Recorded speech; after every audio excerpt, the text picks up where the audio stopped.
Hola. ¿Se escucha? Bueno, buenas noches a todos y todas. Seguimos con los encuentros que se refieren a desambiguar Freud de Lacan y hoy vamos a trabajar el concepto de inconsciente. Cuando lo habíamos pensado, habíamos puesto en el título que a ustedes les llegó, seguramente vieron que decía el inconsciente freudiano y el concepto y el inconsciente de Lacan, ¿no? Yo después agregué en esta placa, lo modifiqué un poco y puse el inconsciente freudiano y el concepto de inconsciente en Lacan, y acá quisiera como ya destacar el primer punto en el que podemos ubicar esta desambiguación, ¿no? Porque vamos a ver que el inconsciente para Freud, el inconsciente freudiano es algo, es una entidad, ¿sí? Es una instancia en el aparato psíquico. En cambio para Lacan, estoy re incómoda con esto.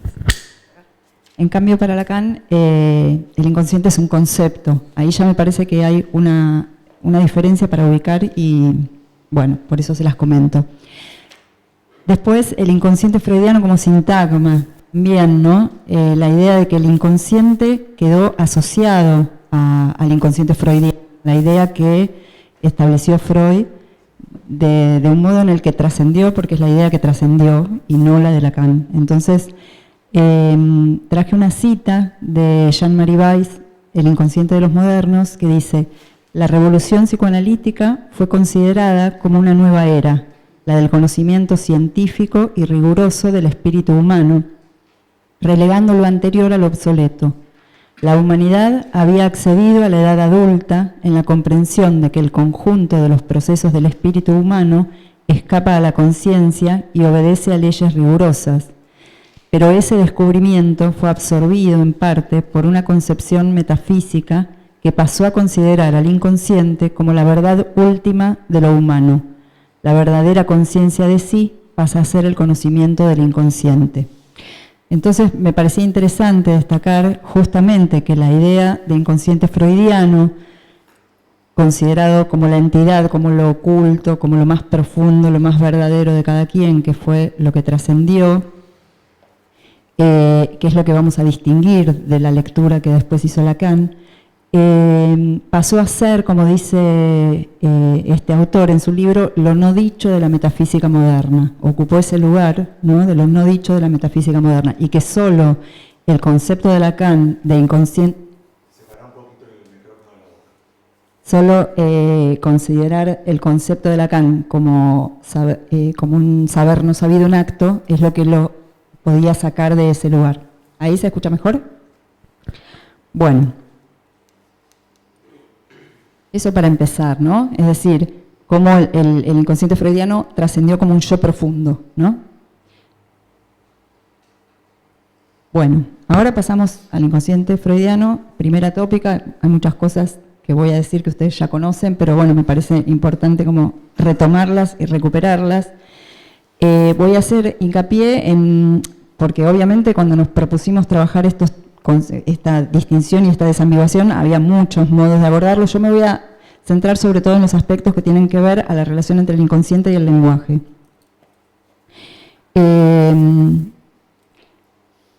Les voy a leer una cita de Lacan que la verdad que yo tardé mucho en entender a qué se refería. Creo que recién hoy terminé como de cerrar un poco esta cuestión, que dice Lacan en la apertura de la sección clínica, dice: debo decir que aunque se nos haya querido hacer de Freud un escritor, la Traumdeutung es excesivamente confusa. Es incluso algo tan confuso que no se puede decir que sea legible.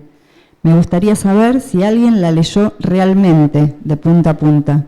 Yo por mi deber me impuse esa obligación. En todo caso, traducido al francés, no tiene las mismas cualidades que en alemán. En alemán se sostiene, pero no por eso hace más clara la noción de inconsciente del Unbewusste.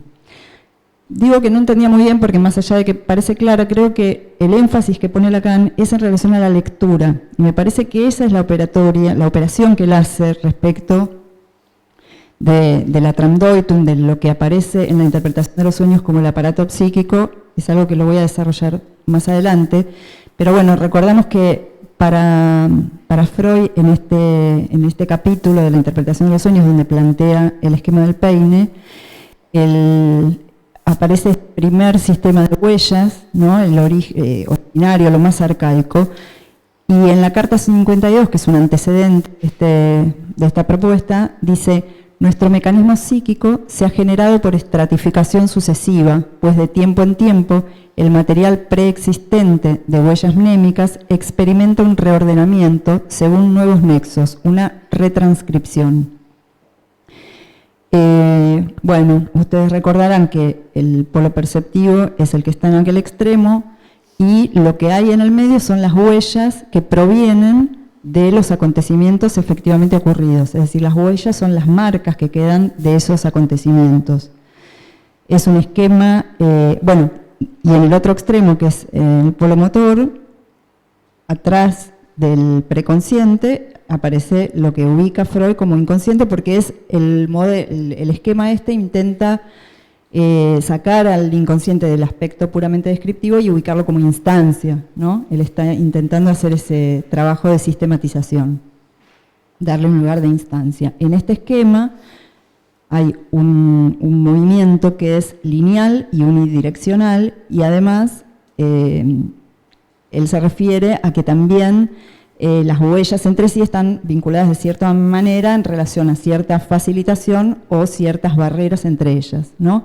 Es lineal y unidireccional entonces, y dice, refiriéndose a lo individual y a la filogenia, dice: mediante el análisis de los sueños habremos de obtener el conocimiento de la herencia arcaica del hombre, lo que hay de innato en su alma. O sea, esto lo destaco porque quiero hacer hincapié, ¿no?, en esta insistencia en lo que aparece como lo arcaico, e incluso algo que lo saca de estas experiencias personales, que Freud los saca de esta manera.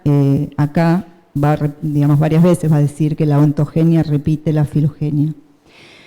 Bueno, entonces tenemos una secuencia fija, ¿no? Los sistemas son recorridos por la excitación dentro de una determinada serie temporal, es un esquema lineal, ¿sí? En P no se conservan nada de las huellas, sino que las huellas duraderas pasan a los otros sistemas.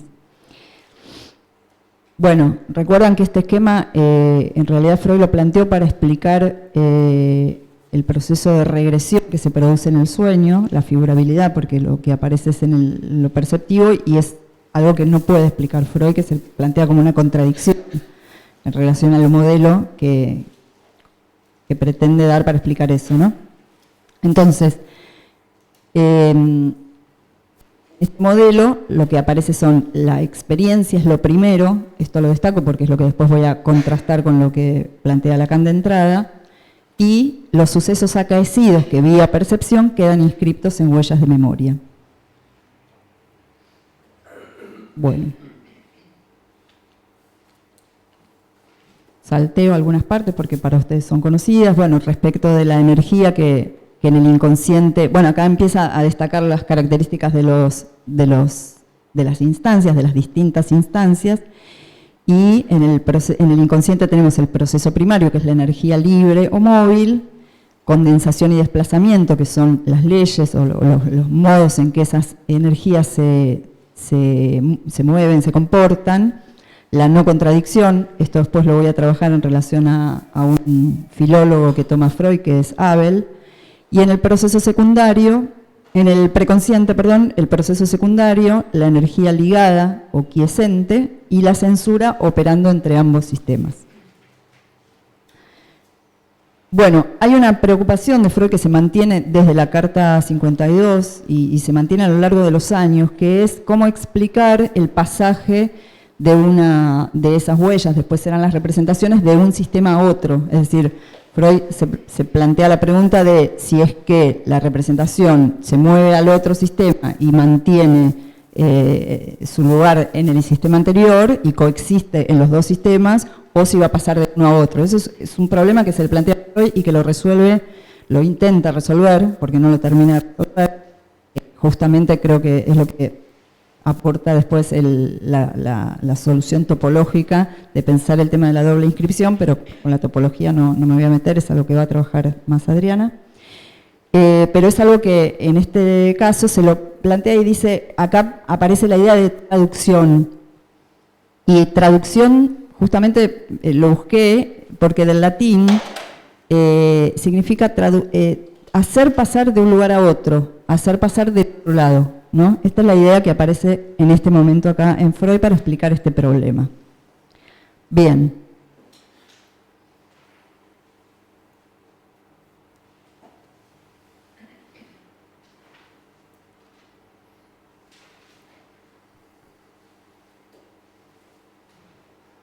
Bueno, acá tenemos, en esta etapa de digamos, en 1915, el intento de Freud, él utiliza, me llamó la atención que utiliza justamente la palabra desambiguar, dice que hay que quitar la ambigüedad del uso del inconsciente cuando se refiere a un uso puramente descriptivo, a un uso sistemático. Entonces, ahí es donde empieza a separar un poco las cuestiones y aparece la metapsicología como el funcionamiento del aparato psíquico en un interjuego de tres aspectos: el tópico, lugar donde se desarrollan los fenómenos; el dinámico, conflicto entre fuerzas, entre los sistemas; y el económico, la energía, la libido, las investiduras que circulan dentro del aparato.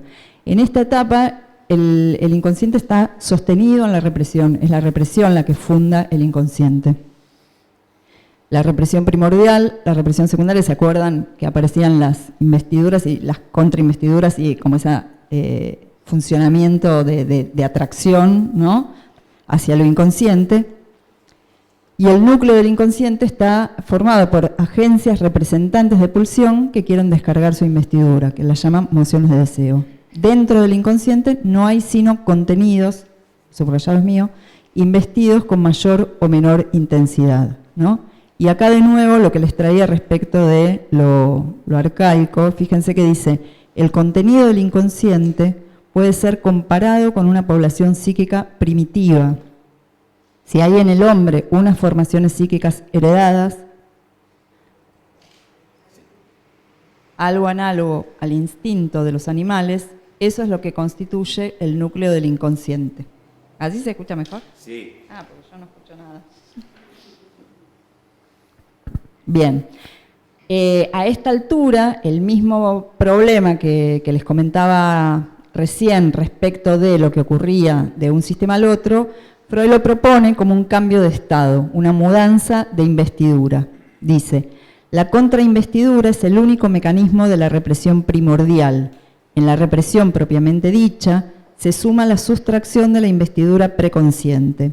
Y es muy posible que precisamente la investidura sustraída de la representación se aplique a la contrainvestidura. Dice, resumamos, ¿no?, las características del inconsciente: ausencia de contradicción, proceso primario, carácter atemporal y sustitución de la realidad exterior por la psíquica. He ahí los rasgos cuya presencia estamos autorizados a esperar en procesos pertenecientes al sistema inconsciente. Bueno.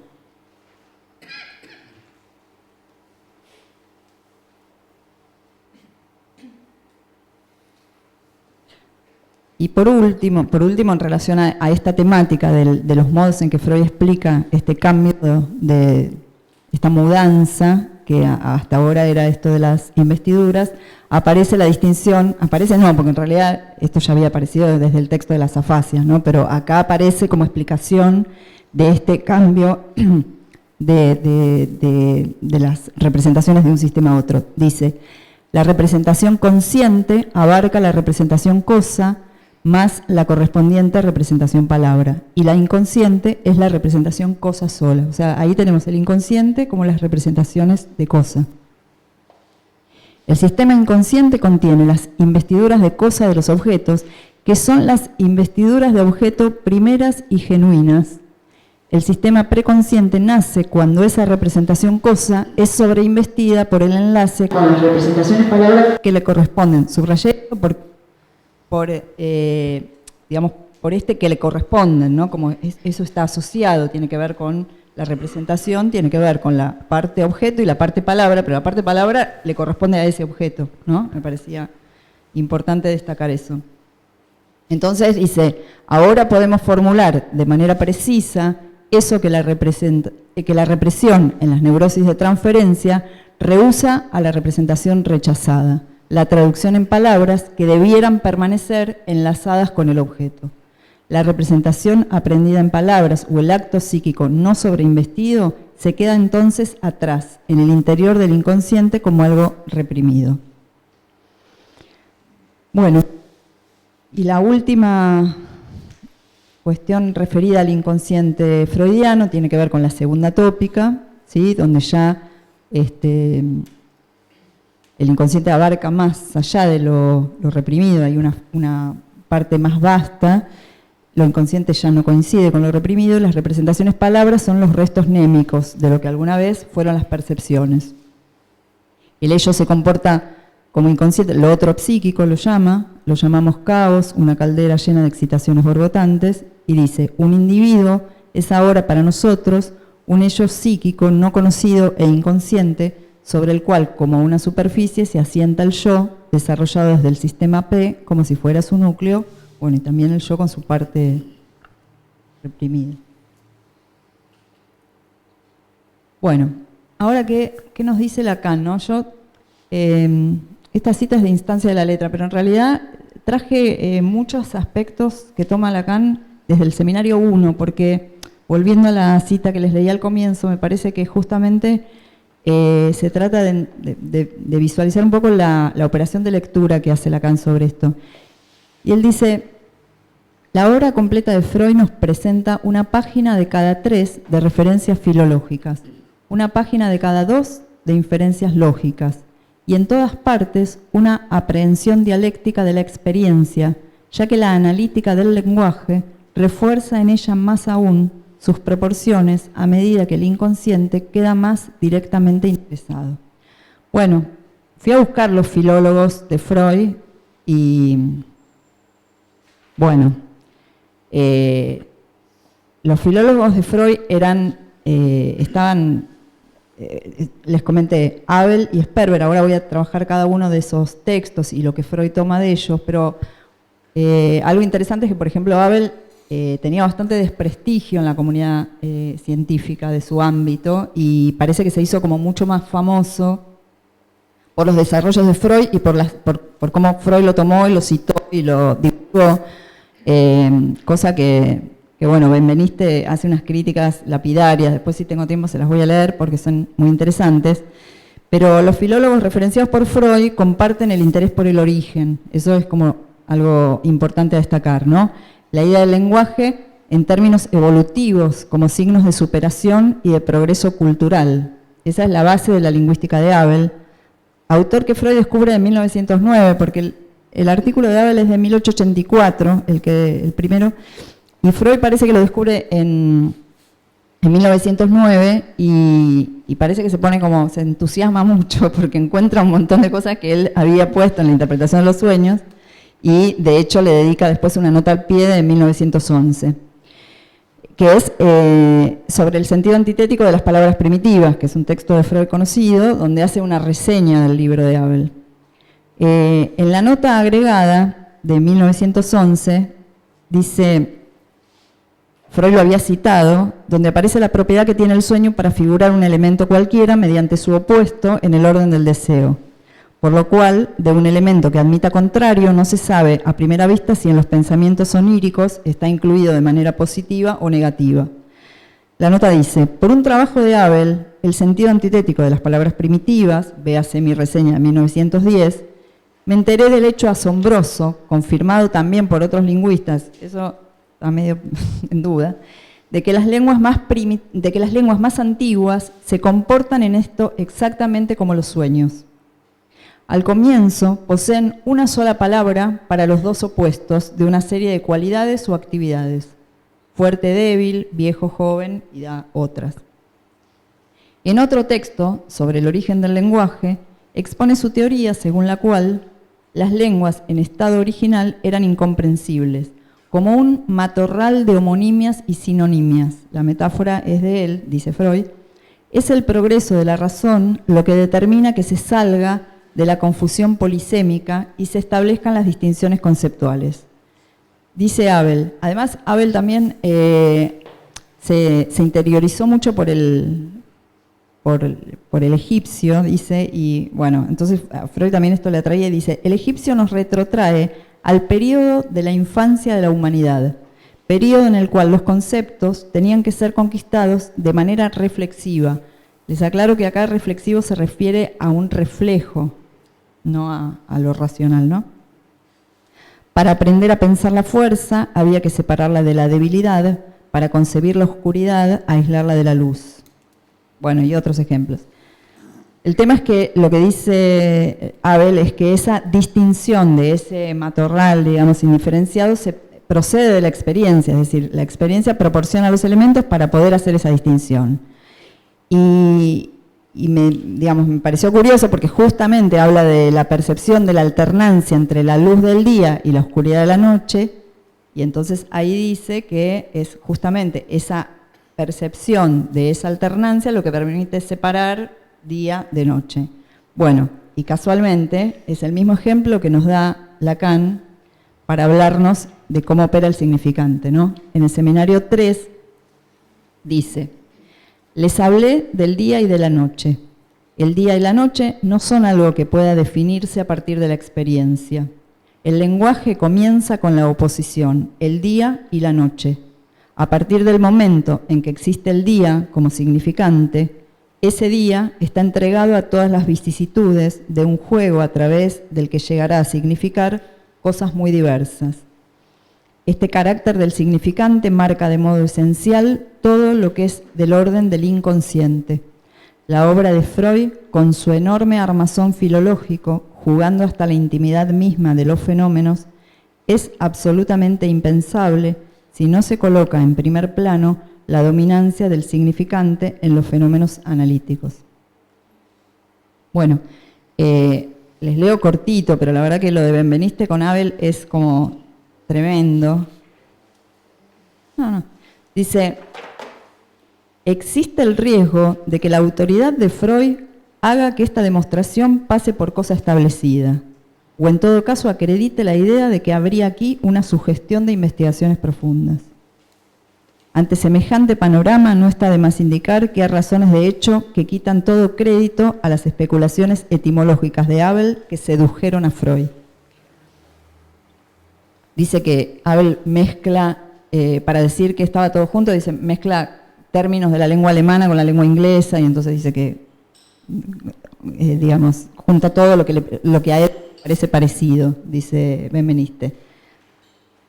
Y por último dice, las distinciones que cada lengua manifiesta deben referirse a la lógica particular que la sostiene y no ser sometidas de buenas a primeras a una evaluación universal. Esto también me parece importante, ¿no? En relación a lo universal, a la simbología, que a veces también Freud trata como esa simbología universal. Dice, si se supone que exista una lengua en la que se diga lo mismo grande y pequeño, será que en tal lengua la distinción entre grande y pequeño carece literalmente de sentido, ¿no? Bueno. Después la otra referencia filológica es de Hans Sperber. Bueno, y lo que dice Sperber, que tampoco tuvo gran aceptación en la comunidad de los lingüistas, es que él parte de que primero existe el sonido, la voz, y que después aparece el lenguaje, y entonces él se pregunta cómo es que de la voz nace el lenguaje. Entonces él dice que nace cuando hay necesidad de comunicar algo a otro. Es decir, cuando nace la necesidad de la comunicación.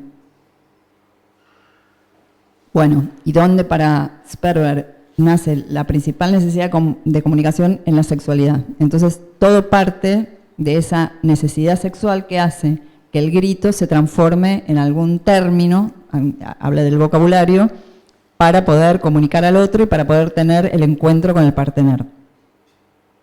Entonces, dice Sperber,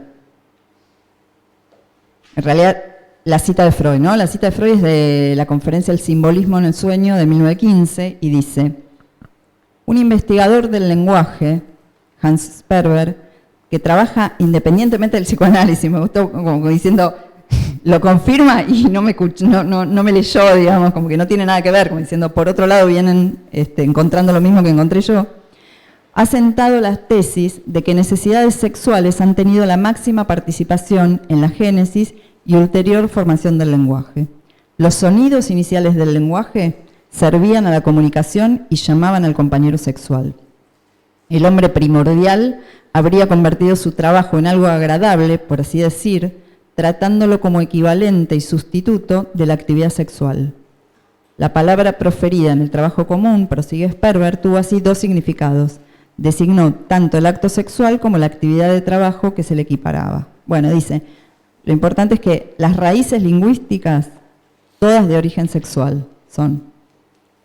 Entenderíamos la razón por la cual en el sueño, que conserva algo de estas condiciones antiquísimas, hay en número tan extraordinario símbolos para lo sexual y en general armas e instrumentos hacen las veces de lo masculino y los materiales y materias trabajadas de lo femenino. O sea, trasladaban lo que de la sexualidad al trabajo y después, por ejemplo, a la agricultura.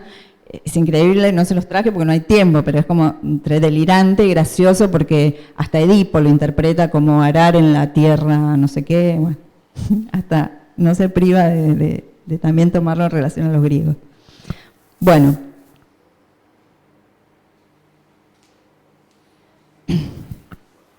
Una cita del seminario 1 es, toda discusión sobre el origen del lenguaje está marcada por una irremediable puerilidad e incluso por un indudable cretinismo.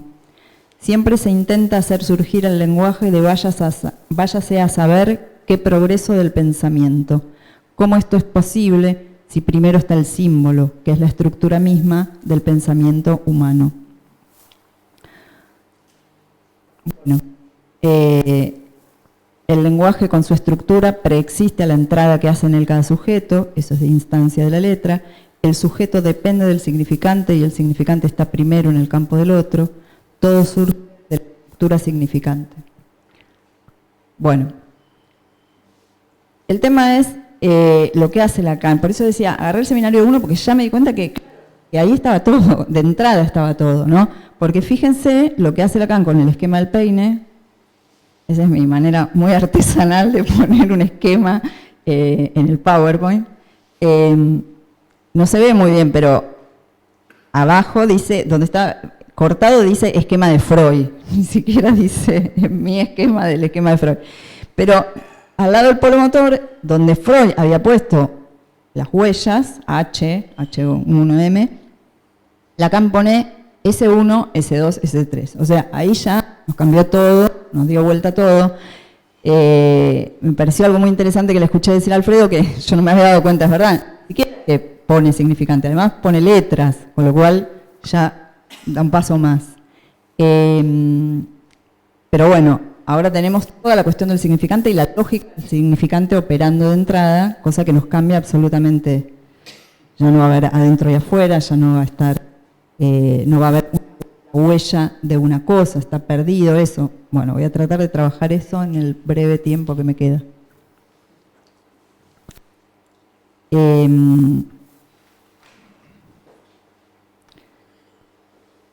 Muchas veces me pregunté, creo que ya lo habíamos mencionado en algunas de las reuniones antes, todas las veces que Lacan habla de la huella borrada, ¿no? Lo volví a buscar porque nunca entendía muy bien por qué tanta insistencia en la huella borrada, o sea, entendía que el signo se separara de la cosa y demás, pero ¿por qué tanta insistencia? Claro, y volviendo sobre esto me di cuenta que tenía que ver con la huella de Freud, con borrar las huellas de Freud, esas huellas, porque además también me di cuenta que así como el esquema del peine lo podíamos leer en relación a la linealidad que plantea Saussure, ¿no? En Saussure también el signo, ¿no? La imagen acústica es la huella psíquica, o sea, Saussure también habla de huella psíquica. Entonces me pareció interesante que por ahí volver a pensar el significante como huella borrada tenga relación con esto y que lo podamos trabajar. Dice Lacan, esta estructura del lenguaje, o sea, de entrada ya tenemos significantes y la estructura del lenguaje. Esta estructura del lenguaje que hace posible la operación de la lectura está en el principio de la significación del sueño de la Traumdeutung.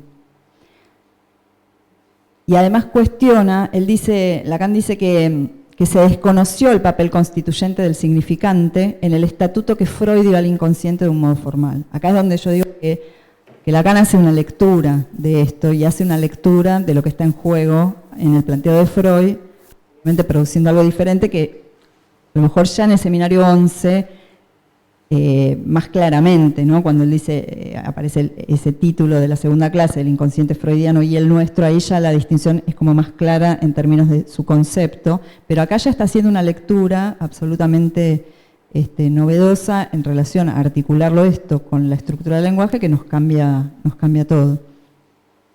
Dice, esa formalización, dice Lacan, no alcanzó para hacer reconocer la instancia del significante porque la Traumdeutung se adelantó a los desarrollos de la lingüística, ¿no? Él dice, creo que lo dice después en Radiofonía, que Freud se adelantó a Saussure, ¿sí? Aunque bueno, saben que no es tan cierto que Freud no conoció nada de Saussure porque analizó al hijo, bueno, hay un montón de anécdotas al respecto que no las voy a contar porque no me va a dar el tiempo. Bueno. A ver, no, ya fui al final. Ah, no, ahí está, la crítica a la linealidad, ¿no? Bien. La crítica a la linealidad ya es de Jacobson del año 1928, en el primer Congreso de Lingüistas de La Haya. Ya Jacobson, que es de donde verdaderamente Lacan tomó absolutamente todo lo que tiene que ver con la estructura del lenguaje, es muy interesante realmente ir a los textos de Jacobson porque uno encuentra un montón de cosas que Lacan dijo. Incluso Lacan utiliza los mismos ejemplos, pero sin citarlo en ese punto, porque a Jacobson lo cita un montón, pero utiliza los ejemplos de Ana Karenina, de Tolstoy para hablar de la metonimia, etcétera. Nunca dice que son los mismos, pero bueno. Jacobson decía, el pensamiento saussuriano, que mostró su vigor en la perspicaz adjudicación de un valor puramente opositivo, relativo y negativo a los elementos fonemáticos, gana en firmeza y consecuencias tan pronto como, más allá de Saussure, sus dos principios básicos, la arbitrariedad y la linealidad, son puestos en duda. O sea, lo que se destaca es el valor oposicional, la noción de valor, ¿no? Y el aspecto puramente diferencial que le otorga Saussure. Pero la linealidad y la arbitrariedad son cosas sumamente criticadas desde, ya estamos viendo, 1928.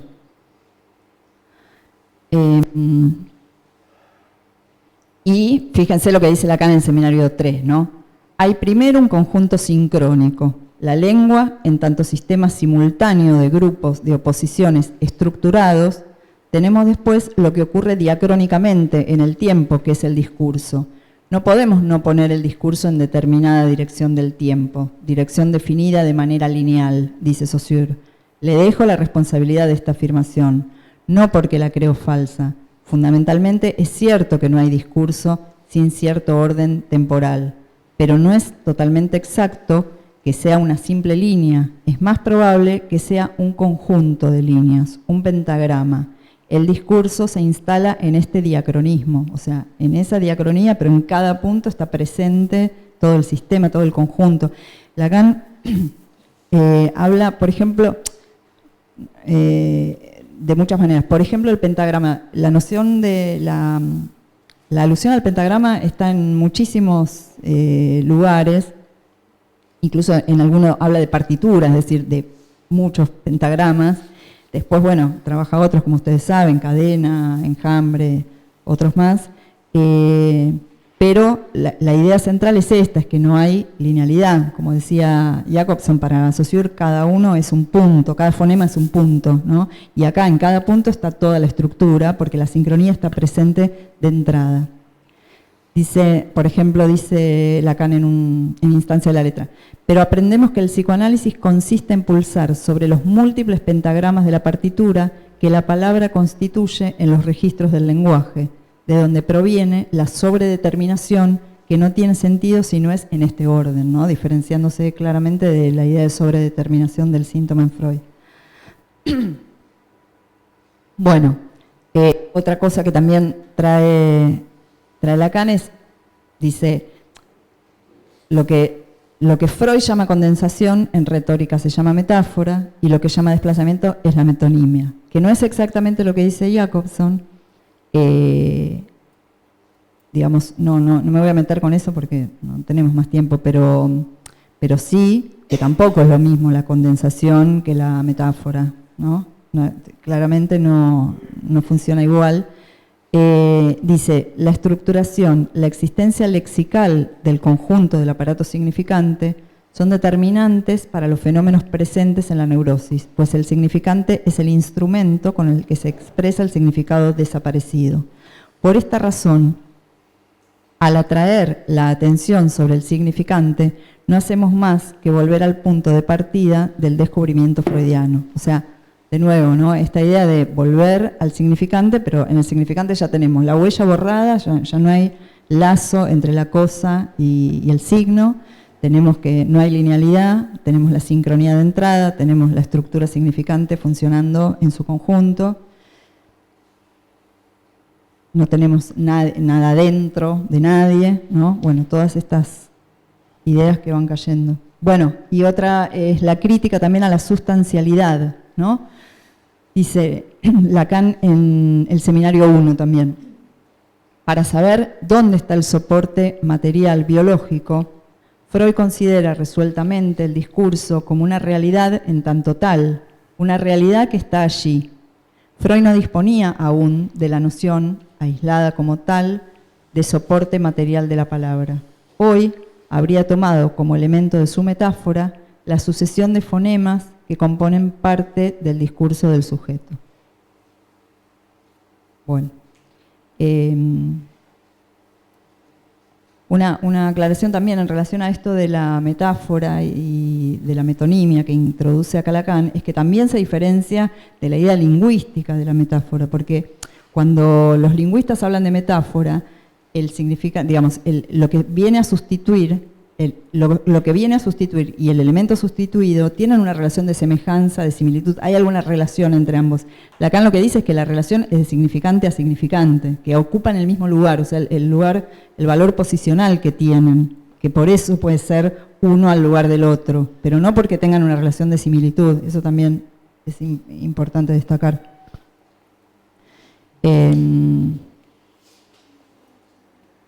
Sí. Estoy llegando justo con el tiempo.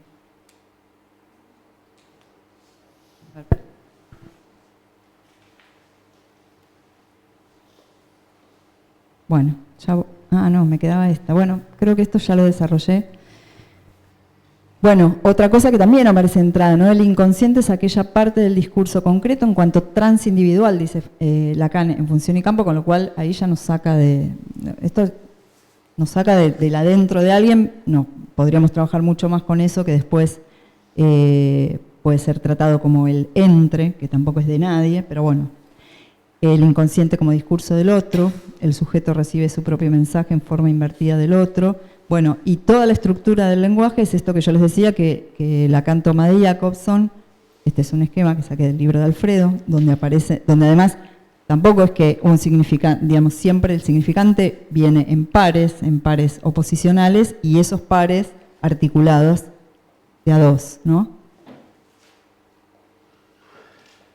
Y la idea esta de concepto que yo les decía al comienzo, ¿no? De por qué distinguir el inconsciente freudiano como una entidad y el concepto de inconsciente en Lacan, acá dice, el inconsciente es un concepto forjado sobre el rastro de lo que opera para constituir el sujeto. Esto sería como, ese es el punto de llegada, porque en realidad a partir de ahí se puede trabajar un montón el concepto inconsciente, Seminario 11 y posición del inconsciente, pero eso no lo vamos a trabajar hoy. Y esto, para terminar a tiempo y que mi compañera tenga el mismo rato que yo, el cuadro donde aparecen como sintetizadas un poco estas cuestiones trabajadas, ¿no? Para Freud primero es la experiencia y la huella, para Lacan el significante y el otro están de entrada, en Freud hay un evolucionismo, en Lacan es creacionismo, en Freud tenemos la materialidad de la huella, la sustancia viva, en Lacan significante como huella borrada, el materialismo.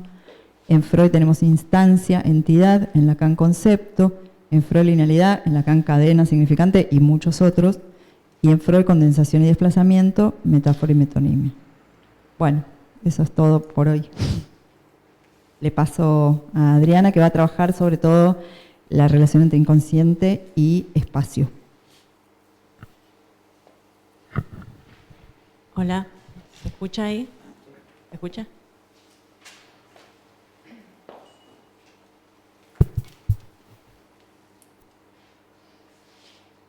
Bueno, yo voy a trabajar la relación inconsciente y espacio en Freud y en Lacan.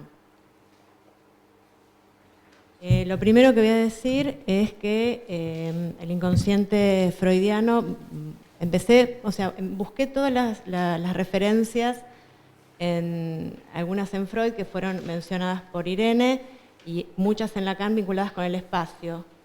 O sea, cómo el inconsciente, dónde aparece el espacio en relación a la definición de inconsciente. Esa fue la línea que pensé. Lo primero que voy a decir es que en relación al espacio de las esferas celestes, Freud toma el modelo de Copérnico, ¿no? Heliocéntrico, con el Sol en el centro, y acá ya vemos el tema en relación al espacio como una centralidad, el inconsciente como un jeroglífico que hay que ir a buscar, el analista se ubica como un arqueólogo que busca en las profundidades. Siempre estamos pensando en relación al espacio, ¿sí? El inconsciente se asienta en una tópica, topos es lugar. Y después otras referencias en Freud vinculadas con el espacio euclidiano de 3 dimensiones, donde vamos a ver, ya vimos, pero voy a dar cuenta de esto, de que el inconsciente en realidad está abajo, adentro, hay que ir a buscarlo, está en lo profundo, es lo menos conocido de cada uno.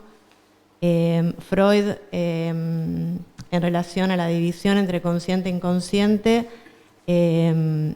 una de las citas del Yo y el Ello de 1923 dice que es una antorcha en la oscuridad de la psicología de las profundidades, ¿no? Como que esta división es lo que ilumina, ¿no? También pensé en varias oportunidades cuando Freud habla de ideas de sepultamiento del complejo de Edipo, cuando el yo hunde sus raíces en el ello, cuando se va al fundamento, o sea, son todas ideas de profundidad, ¿no? Que trabaja en relación al aparato psíquico. Por otro lado, el inconsciente es individual, ¿no? Es de cada uno y tiene que ver con la cuestión del padecer en Occidente vinculado con el individualismo.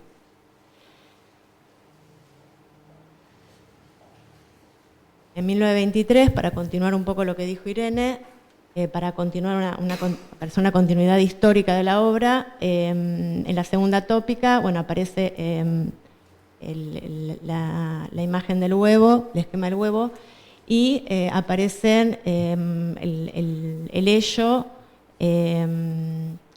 aparece como sede de las pulsiones, como una caldera de excitaciones borboteantes y caóticas, como el reservorio de la libido. En un momento lo pone en el yo, reservorio de la libido, después lo pone en el ello, vinculado con el interior del cuerpo y con lo orgánico, ¿no? De hecho, en 1937 dice que el núcleo de nuestro ser está vinculado con el ello y vinculado con lo orgánico. O sea que acá las ideas de profundidad, abajo, que hay algo que hay que ir a buscar, vinculado con la energía y con contenidos, ya está presente, bueno, vemos cómo a lo largo de toda la obra está presente en Freud, ¿no? Con lo interno, diferenciándolo del mundo, de lo externo, y con la idea de energía también, ¿no? Que es otra idea vinculada con la ciencia natural como modelo de la época, al cual Freud se quería parecer, digamos, vincular, ¿no? Como quería elevar el psicoanálisis al rango científico, tomando la biología como la ciencia natural.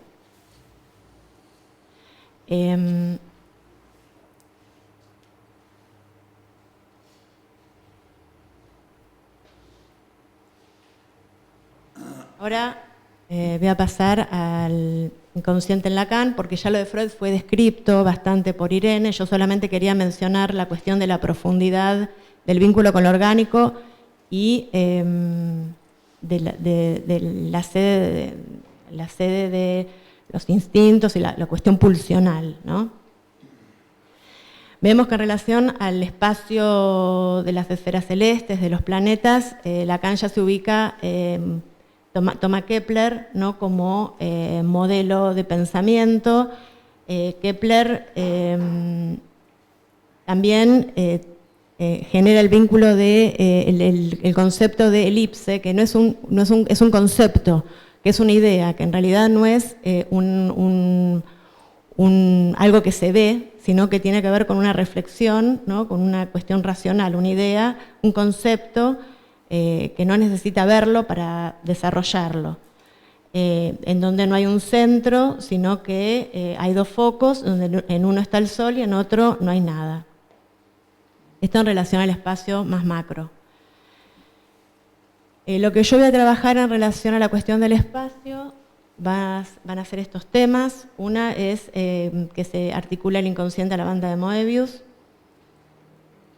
Otro concepto que voy a trabajar es que el inconsciente se abre y se cierra. Otro concepto es que el analista está en la entrada en relación al tema de la caverna, que son todos conceptos que trabajan el tema del espacio, ¿sí?, como el inconsciente vinculado, asociado al espacio, y que circulan en micción de otra edad. Quiero aclarar que quedaron un montón de conceptos afuera que me hubiera gustado trabajar, pero bueno, no se puede todo. En relación al inconsciente vinculado con la banda de Moebius, yo traje una bandita. Todo el tiempo que pensé esto, en realidad tenía una banda adelante, pensando todo el tiempo esto.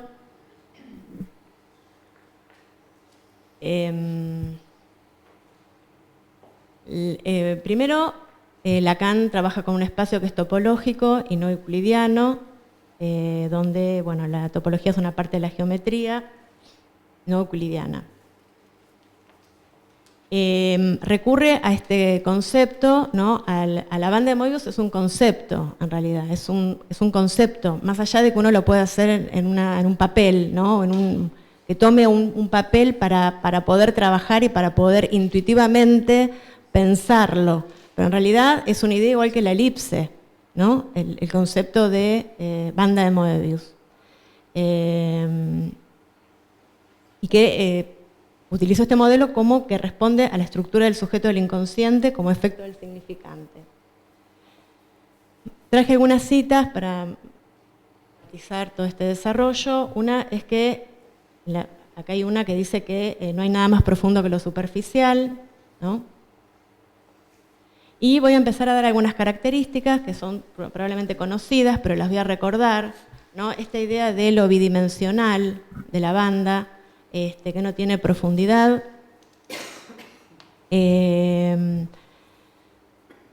O sea que no tiene profundidad, por eso es bidimensional, o sea que el sujeto del inconsciente tiene solo dos dimensiones. Y algunos ejemplos que da Alfredo, que a mí me sirvieron para pensar esta bidimensionalidad, que en realidad si uno piensa en una superficie, entre la separación entre el mar y el aire, la superficie esa de separación es bidimensional porque no tiene profundidad, ¿no? Eso que separa no tiene profundidad, y habla de la bidimensión, porque no tiene espesor.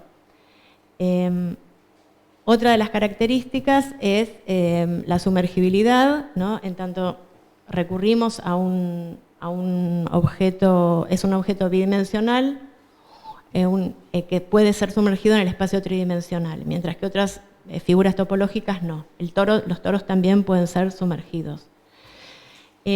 Por otro lado, es unilátera, o sea, tiene un lado, aunque aparezcan dos, aunque parece que tengan dos, tiene dos, pero tiene solamente un lado. De hecho, si se atraviesa una aguja, se entra y se sale por el mismo lado. Eso da cuenta de que es unilátera, ¿sí? Y lo que a mí me pasó es que yo esto lo escuché muchas veces, pero que cuando lo volví a leer, ¿no?, como que la necesidad de volver a entenderlo y volver a darle como otra banda de Moebius a la forma de entender la banda, ¿no?, y el inconsciente también. Por eso no se puede hablar de un lado de adentro y un lado de afuera, porque es un solo lado, aunque aparenta ser dos, ¿no?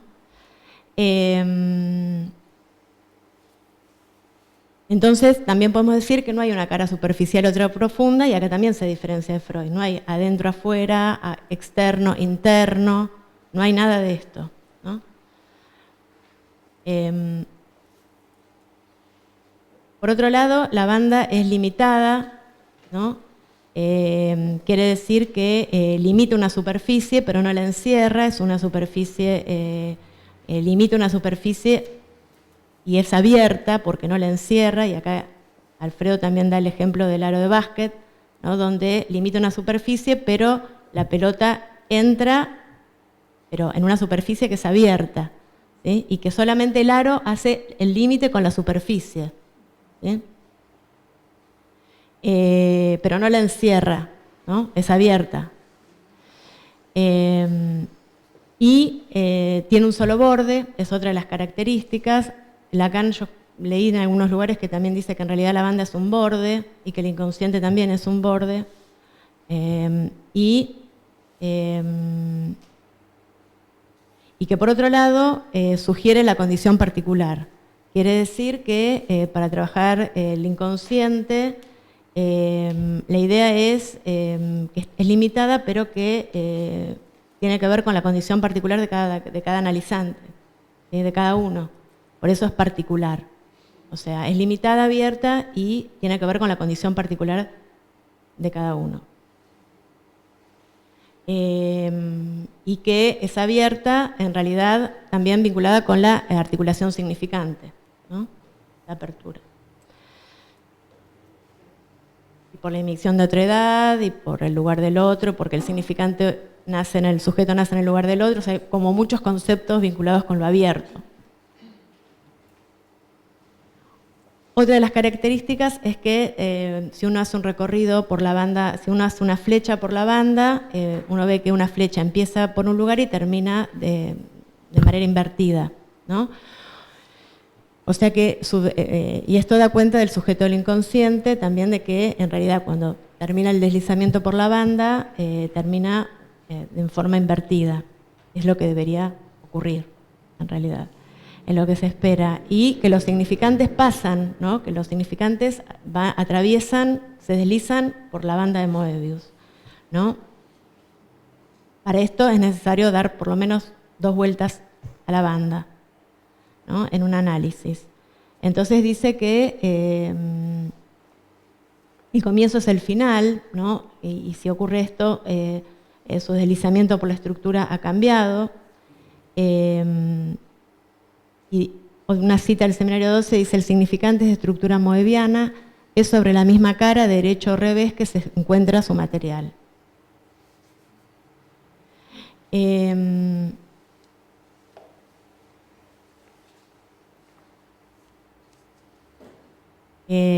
tema es que el analista, para hacer, o sea, acá aparece el tema del corte, ¿no? De los cortes, de las intervenciones del analista, que se producen en la sesión analítica, donde el analista es el que debe, diríamos, dirigir el recorrido, y las intervenciones tienen que ver con estos cortes, donde hay cortes y falsos cortes, que permitirán la creación de un sujeto nuevo, el advenimiento de un sujeto nuevo textual, ¿no? En función de los cortes en la sesión analítica.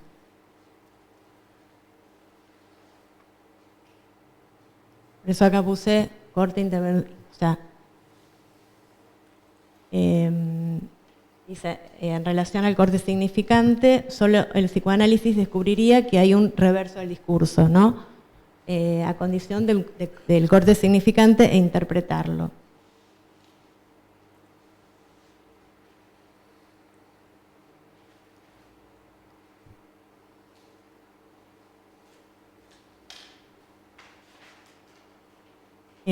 A partir del corte, operado por la intervención, adviene otra superficie, la cual revela la aparición de un sujeto textual nuevo.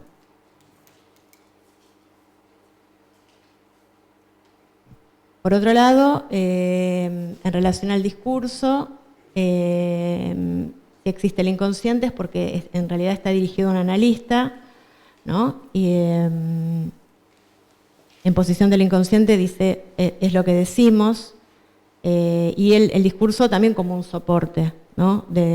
Un soporte de los significantes.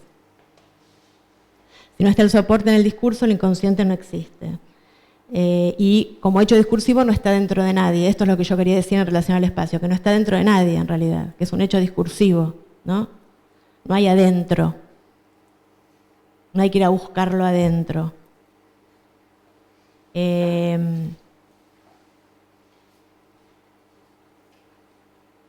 Otras de las referencias son del seminario 11 en relación a la apertura y el cierre del inconsciente y el inconsciente pulsátil. Una de las citas es: si el inconsciente es aquello que se vuelve a cerrar cuando se ha abierto según una pulsación temporal. Esta es una cita del seminario 11, donde en realidad no es algo que se cierra y se abre y que hay que ir a buscar algo adentro, sino que la apertura y el cierre tiene que ver con la apertura entre los significantes, ¿no? La apertura y el cierre entre los significantes y en relación al otro, que es el analista.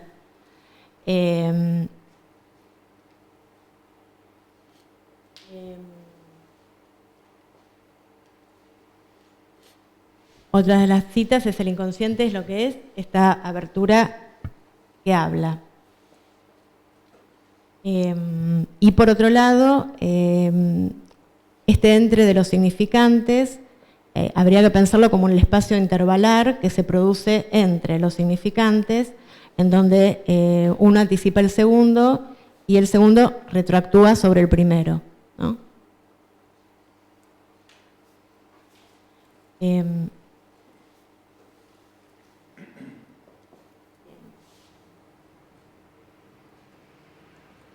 En el seminario 11 también habla de la pulsación temporal, ¿no? Del inconsciente pulsátil, bueno, donde ahí también cambia la concepción del tiempo, ¿no? Esto de que se abre y se cierra, y que la discontinuidad el instante, la sorpresa de la pulsación y de la discontinuidad también han cambiado el criterio de la sesión analítica, ¿no? Con el tiempo distinto.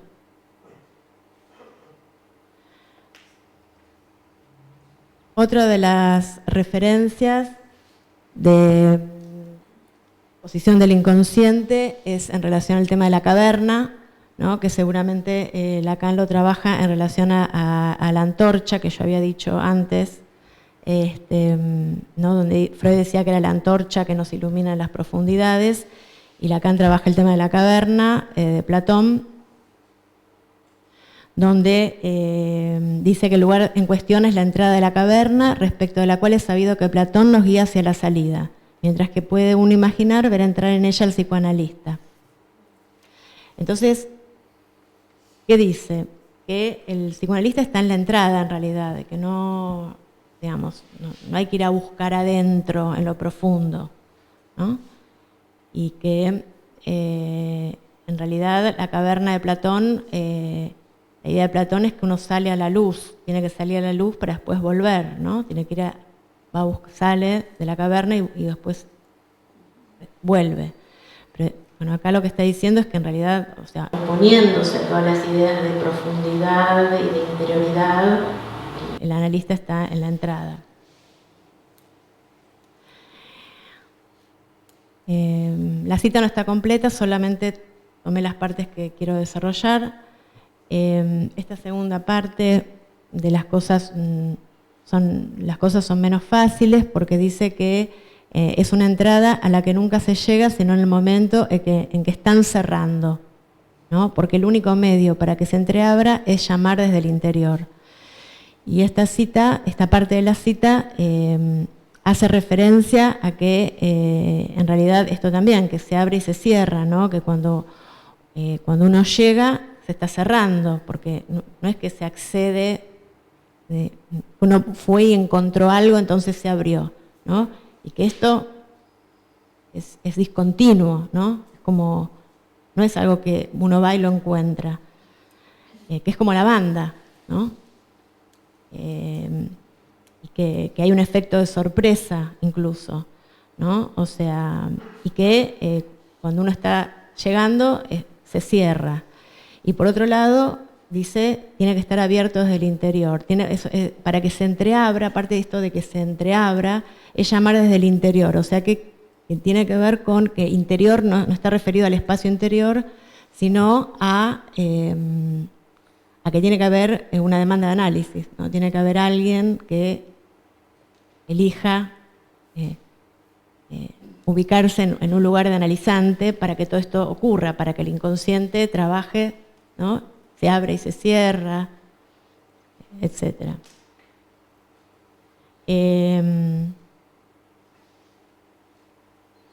Y que por otro lado, cuando uno está llegando, se cierra, ¿no? Y este es el juego, este es el desafío, digamos, en análisis. Otra parte de la cita son conocidas, esta idea de yancia o beance, latido, una alternancia de succión para seguir ciertas indicaciones de Freud. De esto es lo que tenemos que dar cuenta y con ese fin hemos procedido a fundarlo en una topología. Entonces acá, la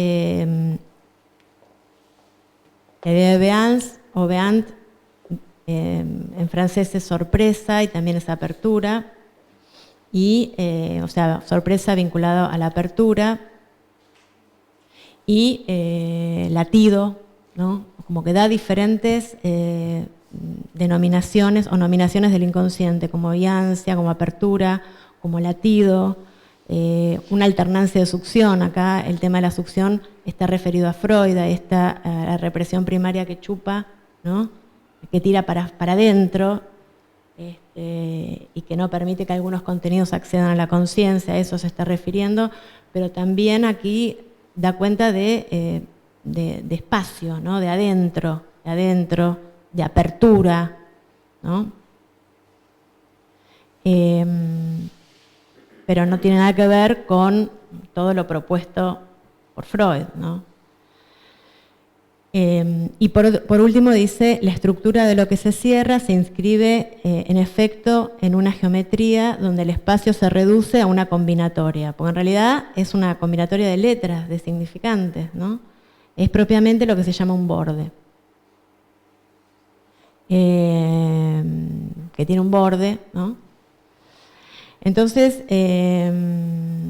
este cierre es una combinatoria de un texto con significantes, y no tiene nada adentro otra vez, ¿no? Lo que interesa es el recorrido, ¿no?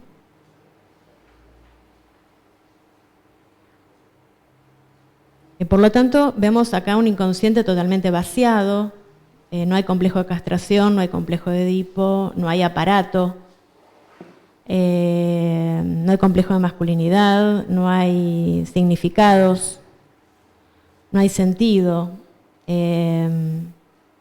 ¿No? Pasa otra cosa en este inconsciente. Otro de los conceptos que también tiene que ver con el espacio en relación a que el significante nace en el otro, en el lugar del otro, es el concepto de inmixción de otredad, que este concepto aparece en la conferencia de Baltimore. Es un neologismo y,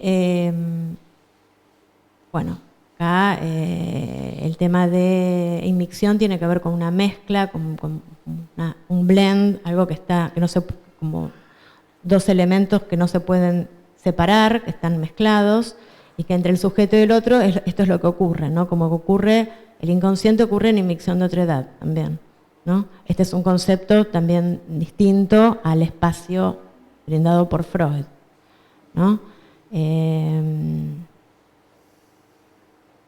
Una de las citas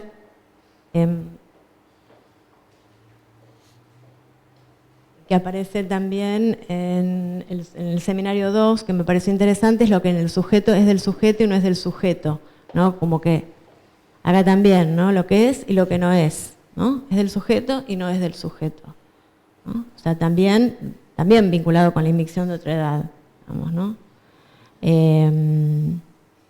También, obviamente, yo lo vinculé con lo que es y lo que no es, ¿no? Es del sujeto, no es del sujeto, ¿no? Con Heráclito, con la antiontología, con todos los otros temas, ¿no? Es y no es. Y no hay sujeto si no se produce en inmixción de otra edad.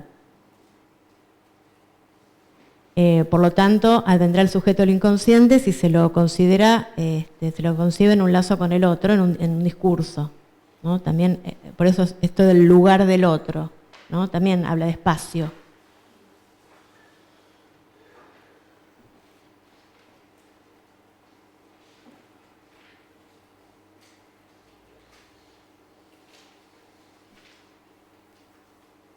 Adriana, ¿podrías pasar la cita de Alfredo, la anterior?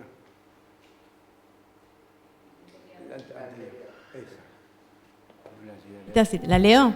Dale, que no la llegué a leer. Cada vez que operamos, esta es una cita de Alfredo, del curso de posgrado del 2001 de la ética del psicoanálisis. Cada vez que operamos con sujeto, debemos tener en cuenta cuál es la dimensión de otredad que nos permita acceder a él. Pero aunque nos permita acceder al sujeto, no accedemos nunca al sujeto como tal. Siempre es en este prerequisito, en esta condición sine qua non que es inmixturado con otredad. La ética que yo propongo desarrollar es exactamente esa. Una ética que dice no a considerar en psicoanálisis al sujeto sin otredad.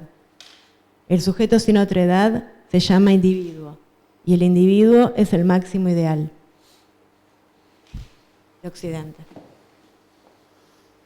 Alfredo, 2001.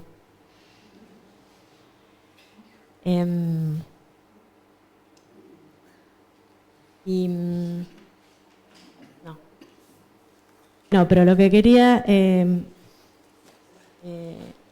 después de pensar esto, a mí se me ocurrieron diferentes conceptos, como que me animé a pensar como muchas cosas moebianas, ¿no? Por ejemplo, los nombres de los seminarios y escritos, debe haber un montón más, pero a mí se me ocurrió esto. El atolondradicho, o sea, todo el tema de la vuelta y la torsión, como que empecé a juntar todas estas cosas en relación a la banda. El atolondradicho, las vueltas dichas, el reverso del psicoanálisis, Kant con Sade, conceptos como subversión del sujeto, el reverso del discurso también. Bueno, las definiciones del significante es lo que representa un sujeto para otro significante y el sujeto es lo que representa un significante para otro significante, como también viendo las definiciones de manera moebiana. El sujeto recibe su propio mensaje en forma invertida desde el otro. El ideal del yo es el ideal del otro. El inconsciente como saber no sabido. ¿Entienden lo que? O sea, estoy como... Se me ocurrió todo esto moebiano. Las vueltas de la demanda y el deseo como dos toros abrazados. El bucle significante que retorna para salir nuevamente. Los neologismos. La idea del no sin. La idea del es y no es, ¿no? Esto como también que habla del espacio y lo moebiano en muchos conceptos. El movimiento, la torsión, ¿no? Y bueno, después la distinción final del espacio tridimensional o topos al espacio topológico. En Freud, abajo, interno, individual, vinculado con lo biológico, y en Lacan la superficie entre el sujeto y el otro. El modelo del huevo, del yo y el ello y la banda de Moebius. El concepto de represión en relación a la diferencia, abre y cierra, y ansia, latido, saber no sabido. Algunos conceptos no son trabajados acá, van a ser trabajados por otra compañera. Hacer consciente lo inconsciente, el corte revela la superficie y se produce un sujeto textual nuevo. En Freud es, y en Lacan es y no es, vinculado con la antiontología. Bueno, hasta acá.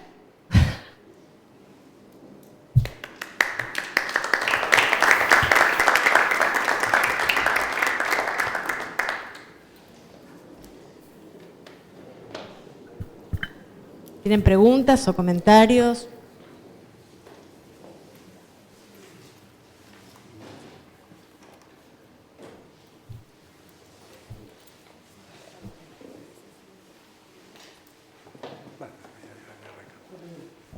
Buenísimo, buenísimas las dos presentaciones claras, útiles, ¿viste?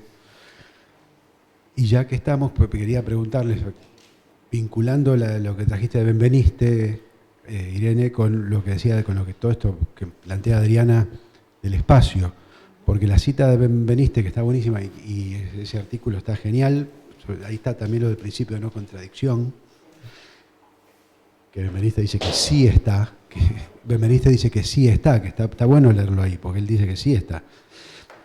¿Cómo vincularían esa cita, donde podríamos decir un lenguaje donde Benveniste dice grande y pequeño, donde no oponga grande y pequeño, podríamos pensar un lenguaje que no oponga largo y corto, por ejemplo, o profundo, que sería referido al espacio? ¿Cómo lo piensan ahí? Si está del lado de afuera del peine, si está del lado de adentro, en fin. La cita de Benveniste dice un lenguaje donde no se oponga grande y pequeño no tiene sentido, no existe para la percepción. Y lo que plantea Adriana, todas esas categorías que usa buenísimas, de lo interno, de abajo, y lo profundo, si podemos articular esa idea de Benveniste con las categorías que recorta Adriana.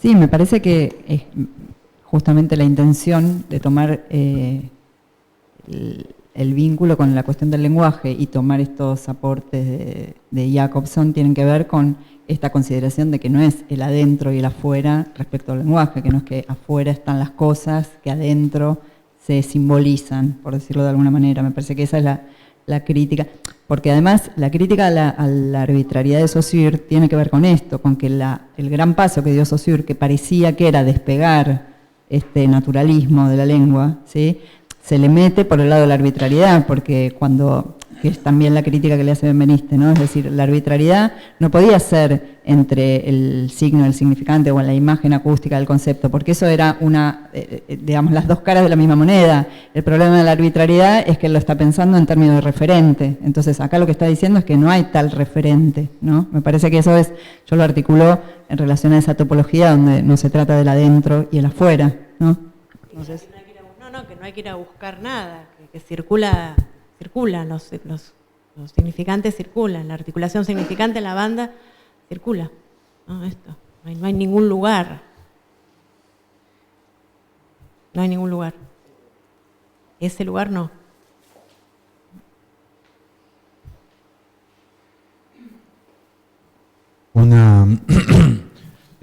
Un agregado a lo que planteabas, Irene, y es que en la transformación que Lacan hace del esquema que llamamos del peine, no solo que pone significante y que lo pone como letra S mayúscula, sino que a su vez no escribe lo que hubiese hecho Freud y lo que hacen todos los lacanianos, que es X, Y, Z, sino que repite la misma letra, que es S mayúscula, con el agregado, que es habitualmente desapercibido, del subíndice, lo que habilita a reflexionar un problema muy interesante, y es que la guerra es la guerra, o mi padre es mi padre, o mi padre no es mi padre, no es tautología, porque padre en posición S1 no tiene nada que ver con padre en posición S2, con lo cual ahí aparece una lógica posicional que me parece que es un aporte fundamental de Lacan a la lingüística y a la práctica analítica. Y me parece que eso suele estar muy desapercibido por el rechazo sistemático en psicoanálisis al número. por el desprecio del número. O sea, ni se ve que hay un número ahí. Es notable porque no se ve, nadie lo ve. Bueno, eso.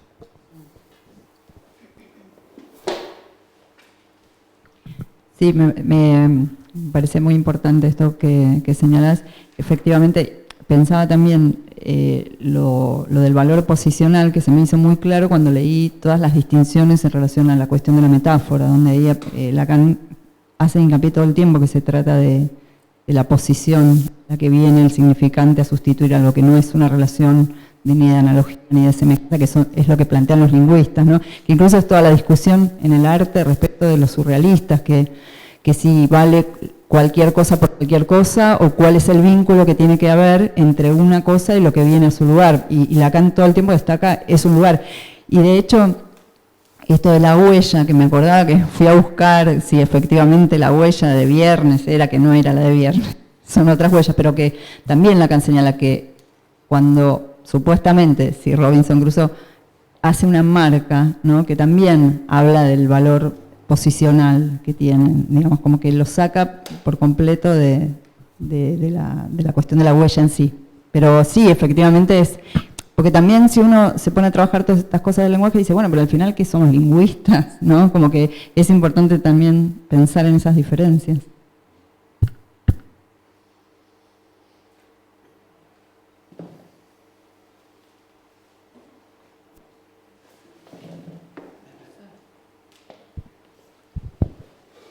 No, en uno de los puntos que marcaron apareció, si mal no recuerdo, es decir, presentado el inconsciente como un concepto, ¿sí?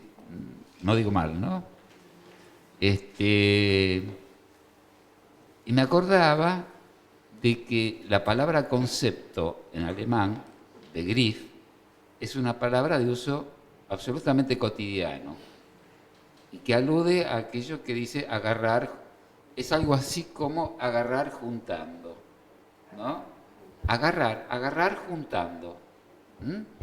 Como quien pone cosas dentro de una canasta. Lo acerco. Entonces me parece que con lo que... ¿Cuál es el sentido, cuál es el significado de la palabra en su uso cotidiano? Si es exactamente como lo digo, no tengo ningún diccionario acá, pero iba por ahí. Me viene bien porque me permite entender un poco esto de que el inconsciente no está en estado de realización, dice Lacan, ¿no? Es más, el inconsciente se inventa. El saber se inventa, el saber inconsciente se inventa. No solo el saber, sino lo real también se inventa. Es una de las afirmaciones que hace al final, ¿no? Me sirvió mucho y quería compartirlo esto de lo que la palabra en su uso cotidiano alemana significa. Begriff es de todos los días, digamos, ¿no? Que tomó un estatuto científico, digamos, con el tiempo, ¿no?